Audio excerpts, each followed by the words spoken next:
Hey folks, Dust here as I continue my coverage of the IEM Katowice 2019 Major, and in this video I will be previewing the semifinals of the champion stage.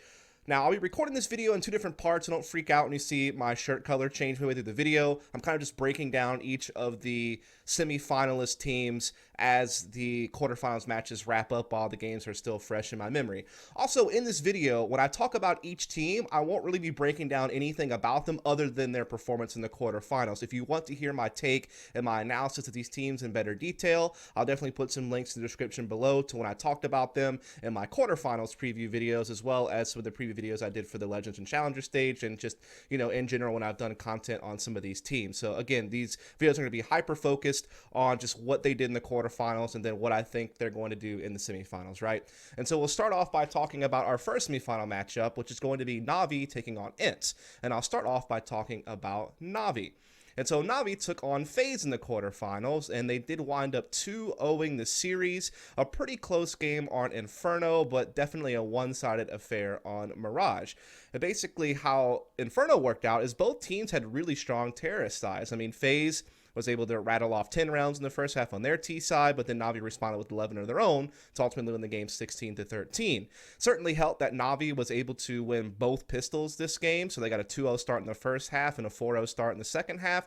They also reset FaZe's economy a couple of times in really key moments in the second half when Navi were on their terrorist side. Had really good individual performances out of Flamey and Electronic in particular. Edward also played pretty well, and they didn't really need Simple, to be 100% honest, because of how well Flamey and Electronic were taking care of things.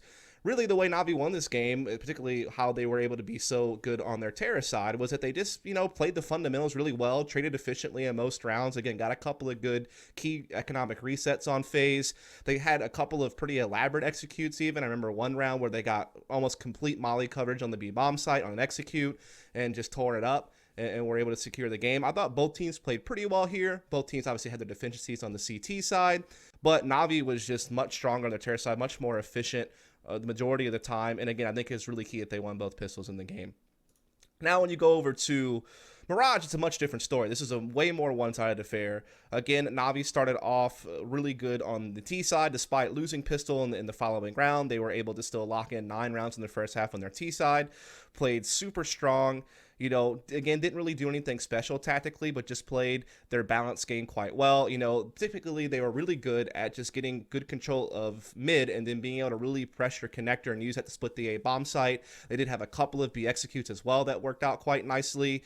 So they had a good balance to their play, but again, particularly strong on how they got mid control and how they pressured connector and just how they were able to trade their way in. Again, another fantastic performance from Electronic. Remember, I was talking about my quarterfinals preview that I felt like he was the one player who hadn't really delivered a big performance yet, and I feel like he definitely stepped up in this series. That's a really great sign for Navi going forward, that Electronic seems to be hitting some monster form, at least what we saw in this Mirage game. He had 112 ADR and had 24 kills. He played really, really well. Everyone actually played pretty well in this Mirage game, and Flamey is continuing to have a really strong major, and so yeah, definitely a good overall performance here from Navi. And really in the second half, they just shut things down. They lose pistol, but then they were able to just shut down from that point forward on the CT side. FaZe kind of got back to those sloppy T sides. It looked really disjointed. They really kind of got, caught on an island. There's a couple of rounds where Nico kind of pushed by himself on the CT side in the first half, and Navi really punished that on top of just playing really good connector pressure on the T side. I forgot to mention that, so I'll kind of throw back to that here. And really you saw a lot of that on the second half for FaZe though too. Again, just not really on the same page, really indecisive. Sometimes they got caught with their pants down, or sometimes they just got caught, being way too spread thin. And you could kind of see some of those T side issues kind of emerging again in the second half, and Navi were just really able to punish that, and so they are going to move on to the semifinals. So the team that's going to meet them there is, of course, going to be ENCE, who played against Team Liquid. And ENCE were a pretty heavy underdog in this match. When I did the preview video, I talked about how ENCE definitely has some really strong players and some really deep map pool, but that Liquid just had, more proven talent at big events just through the course of 2018. What we saw at Abba Power Masters with Stewie 2K, that debut. And while ENCE had really tore up the Tier 2 scene and had a really good showing at Cologne and a really good showing at this most recent minor, and battled back from being down 0-2, in the earlier stages of this tournament to be able to actually make it to the playoffs, that Liquid just had a little bit more, it felt like they had a little bit deeper of a playbook. They had a little bit more consistent talent. And so I thought that they would be able to pull it off. And it certainly looked like they might be able to at certain points in this series, but ENCE did win it 2-0. So, man, what a crazy performance from ENCE. They look so strong in this series. I really need to hammer that up front. I was super impressed by how well ENCE played in this quarterfinals matchup. When you look at the initial map, which was, of course, on Mirage, they really battled back and forth with Team Liquid in the early stages of the first half on ENCE's T side. They won Pistol, they won second round, but then, Liquid really rattled back, had some really good holds on A. Stewie particularly was really impressive on the A bomb site, kind of slowing down ENCE, getting kills, really causing them a lot of problems. ENCE really did kind of play a similar style to what I'm used to on T-side Mirage. They really focused more on fast-paced site splits than they did, doing mid-control, kind of, I guess you could say in contrast to what I talked about Navi on T-side Mirage and how they played against FaZe.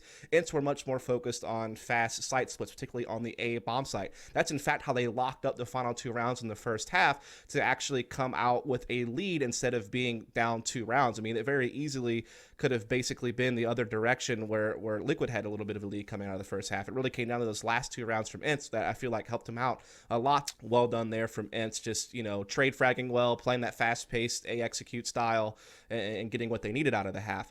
Then when you go to the second half, I feel like Liquid really messed up here. They did get reset a couple times, so they didn't really have a lot of money, so that certainly hurt Liquid and really helped out ENCE. But it just felt like Liquid were a little bit sloppy on their T-side Mirage. There was a couple of different B splits they did on full gun rounds where they were trying to split Cat and the B apartments, and the Cat players were attacking the B bomb site before the apartments players could really push out. In theory, what you want is to be able to kind of hit them at roughly around the same time. That way the site players have to divert their attention either direction, and then you kind of blindside them. It never really happened. It seemed like ENCE's players inside the site were able to just kind of kill the 2 Cat players right away, have a 5-on-3. The other 3 Liquid members were just kind of running out of apartments. And so it just really felt like ENCE kind of punished a little bit of Liquid sloppiness to close out the game in pretty dominant fashion their CT side. They really didn't seem to have too much trouble in the second half actually closing the game after having a pretty tough contest in the first half on their T side. Then, of course, we go on over to Inferno, where we all know what happened here, right? But just to kind of break it down really quick, Liquid had a monster T side in the first half, just trade fragging really well on all of their different map control plays. They exploited CT spawn a couple of times in really good fashion, and just generally speaking, played a really good T side, despite being reset a couple times early in the game, and ENCE having a lead at 1.52. Liquid was able to rattle off 8 rounds in a row in the first half to have a big 10-5 lead. And then at one point, this team was up 15-8 after losing Pistol and kind of losing the initial rounds. Liquid were able to rattle off 5 in a row and get up to 15-8. And at this point, we all know what happens, right? ENCE basically is able to rally back and force this game into overtime. Now, yes, part of this will be considered Liquid choking and not closing out the game. There's certainly an element of that. Certainly, ENCE is fortunate to have exploited the fact that Liquid really did kind of choke out a bit. But it's also true that Liquid had very little economy throughout this stretch of the last, 7 rounds of the game that ENCE were able to win in a row to force the overtime. So that certainly hurt. And look, ENCE just played really good textbook Inferno. I mean, kind of Alexa B said it in the post-game interview. He just kind of called default. And then from there, they just, played map control, traded. They won out a lot of the 3-on-3 situations and a lot of the chaos trade fragging that took place. ENCE would just kind of come up a little bit better and be able to close out some of the post plants. So got to tip your hat to them on that. They also closed the game out in the final round with a really good B execute. That's the final round they needed to force OT. And then from OT, they were able to just kind of use that momentum to get the job done. It's important to note that everyone on ENCE played so well in this series. I mean, maybe Ariel had a bit of an off map in one of the games, but the other 4 players played super strong. In particular, I think what is most important is that Sergey finally showed up. He's the guy that's been such a star player for ENCE throughout all of 2018 and kind of what they did to get to this major and get to this point into the playoffs. But he was really slow in a lot of the games in this major, and he finally delivered big time in both maps, so that is so good to see. Alu is playing like an absolute world-class opera at this point. He has been so good for ENCE ever since he rejoined the team. He's continued to deliver for this team throughout the major, so those 2 pieces really on point in this series. That's exactly what you want to see from ENCE. Alexi B continuing to play really, really well and leading this team really well. He has been such a breath of fresh air for the finishing from a leadership perspective on how he calls tactics, how he gives them an effective, explosive style of play, but they can still play default and play map control and make mid-round decisions. So he's doing a great job fragging really well and, you know, making this team play an effective aggressive style. It reminds me a lot of what Optic were doing in late 2016 or what Cloud9 were doing through late 2017 into their major run at E-League Boston. Just kind of that quick swarm and trade style of play is kind of their bread and butter, but then they can expand if they need to and play slower when they need to. And so Alexi B, got to tip my hat to this guy. He's doing a great job with ENCE and did a great job in this series. So in thinking about this matchup versus Na'Vi, both these teams have such ridiculously identical map pools that it becomes really scary. For instance, both teams don't want to play Cash, so that is a banning option for either team. Both teams really fucking love Train and are really good at Train, so that is a pick option for both teams in a map that both teams would probably feel comfortable playing.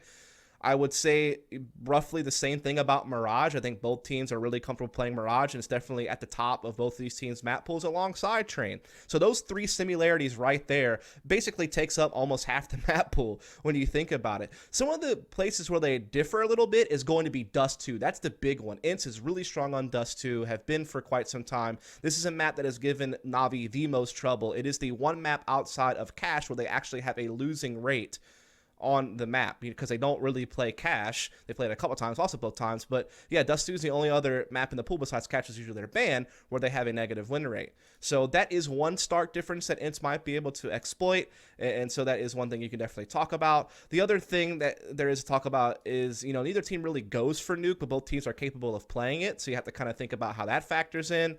One of the other big things, though, since I talked about how ENCE have a big edge on Dust 2, Na'Vi probably does have the edge on Overpass. That's one of their really strong maps outside of Train and Mirage. And for ENCE, they really only just started playing it a decent bit offline at this major. They've really only just recently become comfortable on that map. Typically for ENCE, Overpass is one of their weakest maps next to Cash. So that's another big thing you can kind of think about.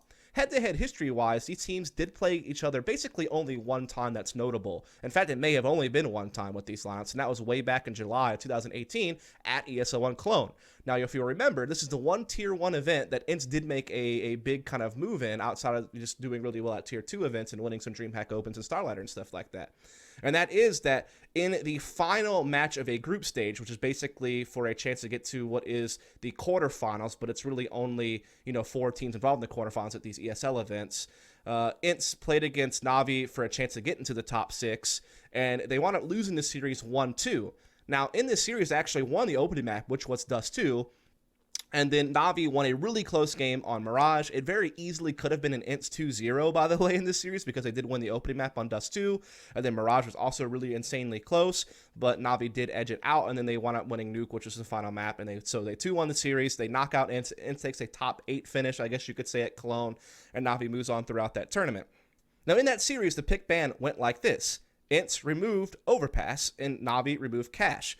So both teams don't want to play Cash, but it seemed like ENCE was the one that kind of put the onus on Na'Vi to go ahead and ban Cash. Now, I think that it could go similarly here. I think that the bans could actually go almost exactly the same this time around, because I think that ENCE still will respect Na'Vi's Overpass.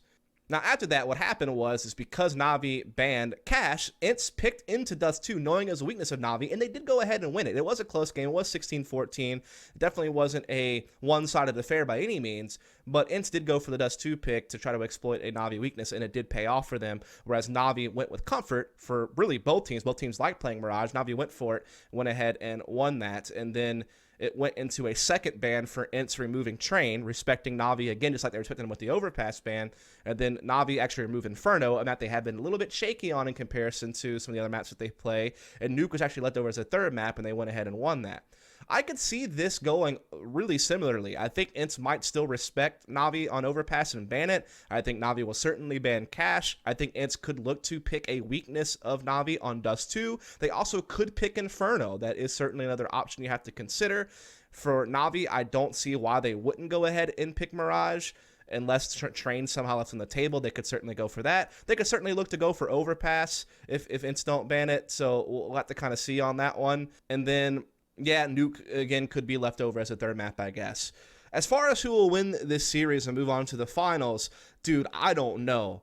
I mean, if I'm thinking about it from just an overall overview of 2018 and things like that, and the head-to-head history, which is only one series, I would pick Na'Vi to edge it again, just because if you look at the firepower of both teams, Navi has Simple. That dude goes off, he's going to be the best player on the server. If Electronic goes off, he can be the second best player on the server. So they're very top heavy in that regard. ENCE, however, have Alu playing at a world-class level as an opper. So he is playing really, really strong. Sergey finally came back alive again. He showed me that form he showed me through all of 2018, why he's one of the best youngsters coming up in the scene right now. He brought that back against Team Liquid. I think that Sergey can go toe-to-toe with almost anyone on Navi outside of Simple. I think he also might not be quite at the level of Electronic in consistency and like the fact that, Electronic just played at a high level of competition than Sergey did throughout 2018. But I think Sergey's right there. I think he could definitely overrule Flamey's average level. Obviously, Flamey's been really strong at this major, but his average level, I think Sergey can certainly edge him out a little bit there. So those are some things to consider. Also, if you think about outside of Simple and Electronic and Flamey, when you think about Zeus and Edward going against guys like, Alexi B, Ariel, and X7, I think that's where ENCE can maybe slightly tilt the balance in their favor firepower-wise, overall man for man. Even though, again, Navi is just so top-heavy when Simple and Electronic are really on form. So it could be an even firepower matchup in that regard, but it all depends on who shows up individually. If Sergey can keep it up, if he slips it down again to playing so like he did in other portions of the major. It just really depends on who's quiet and who pops off. So I think that's what makes the matchup very interesting. It's also very interesting that these teams have very similar maps they like to play, and they both don't like to play cash, and so that kind of makes the pick ban tricky, makes the head-to-head matchup tricky on certain maps that they share in common.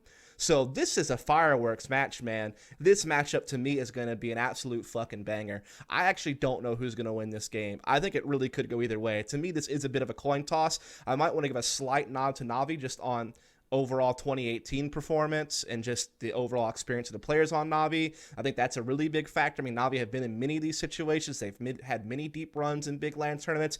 This is new territory for ENCE, but they passed a big test by being able to 2-0 Liquid. So that really has to make you consider it even more that they might be able to make it all the way to the finals. So this is a super cool matchup. Really excited to see it go down. So now let's talk about the second semifinals matchup, which is going to, of course, be Made in Brazil taking on Astralis. And so we'll start by talking about Made in Brazil as they played against Renegades in the quarterfinals. Now, the first map in this series was rather one-sided. It was on Dust 2. MIBR started on the CT side, dominated Renegades throughout the early game, won the half 10-5. Then they didn't have any trouble closing on the T side. They lost Pistol, but then quickly cleaned up. Really not much to speak of here. Everyone on Made in Brazil played fine. Renegades really just didn't show up to this game, and it was, a 1-0 advantage for Made in Brazil. But then you go into Train, and this one was much more interesting because Renegades actually popped off on the CT side big time with 11 rounds. They won Pistol. They got a 3-0 start. They immediately reset Made Brazil when they finally won a gun round in round number 4. And then just, dominated the half. And really, from Made in Brazil's perspective, they just looked a little bit lost on the T side. Again, I saw even some of this on some of their other games where their T side just didn't really look very shored up. And that really scares me, obviously, going into a semifinals match against Astralis, where it just seems like they're not quite there. It's not that they're not on the same page, and it's not as if they're not making big mistakes. It's just, it seems like they're just not effective. Like, they're not getting the trading that they need. Sometimes they do seem at a little bit of a loss for ideas. It's not as if they're disjointed like a phase or something like that on some of their T sides, but yeah, it's just not really where it needs to be, right? And you can kind of see that here against Renegades. But then Made in Brazil make the crazy comeback on their own really dominant CT side. They were just really good at taking retakes. I mean, that is one of the good things that this team does have going for them, is that these guys know how to work together. They have some chemistry, and they definitely are coordinating their retakes really well. Taco made a couple of big plays on some retakes. Everyone dropped 20s except for Phelps in this Train game, so overall good performance. Even guys who struggled maybe in the first half on their T side were able to recover, do what they need to do on the defense, and get the victory in 2-0 the series. Coming out of the series, again, some things to think about are the fact that, yeah, still showing a little bit of issue with the T side here for Made in Brazil. Still not really sure about their map pool, obviously, because the sample size is so small. And Phelps is still struggling to perform individually, which when you're going up against Astralis, who have 5 players who, within their respective roles, can perform really well and frag really well. If MIBR have a couple of off performances and Astralis plays up to stuff, then you're going to lose a lot of individual matchups. So these are definitely some things to consider coming out of the series. Again, if you want to hear more about Made in Brazil, you can check out some of my previous content, which I'll link down below. Just wanted to focus on the quarterfinals match. Now, looking at Astralis, I'm going to do the same thing. If you want to hear more about Astralis and how amazing they are, because they really are that amazing, again, check out my quarterfinals preview and some of the other content I did on Astralis, which I will have in the description below. And I'm not going to spend too much time on this quarterfinals matchup because, man, it was a slam fest on NIP from Astralis' end, particularly Mirage. They 50-0 the first half on CT side. What else can I really say other than Astralis domination? Closed that game pretty quickly after losing Pistol. Still were able to eventually win it. And then Dust 2, this one was obviously a bit more interesting just because the way it started, it seemed like it was just going to be another one-sided affair from Astralis. I mean, they went up 11-4 from the T side, including winning Pistol and resetting NIP at least twice in the game pretty harshly. And then, you know, when you go over the second half, you're thinking, well, it's probably just going to continue. But we did see NIP be able to actually get a 5-0 start. But then Astralis did win around to kind of get back into it, and then they get immediately reset, and they get reset another time as well in the half, and so their money was really in disarray, and NIP used this to great advantage to actually make the game quite close. It winds up being a 16-14 for Astralis. Actually did see some good performances out of Rez and Forest again. The two leaders for this team throughout the major continue to perform really well.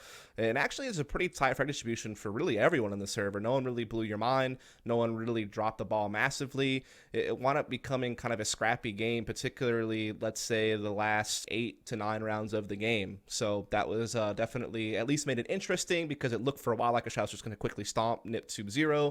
Certainly they still did 2-0, and certainly the first map was very one-sided, but at least NIP shows a little bit of something on Dust 2 before getting eliminated from the tournament. But in the end, Astralis still took care of business. They still looked like the team that we're used to seeing. They looked really strong going into their semifinals matchup, as you would expect.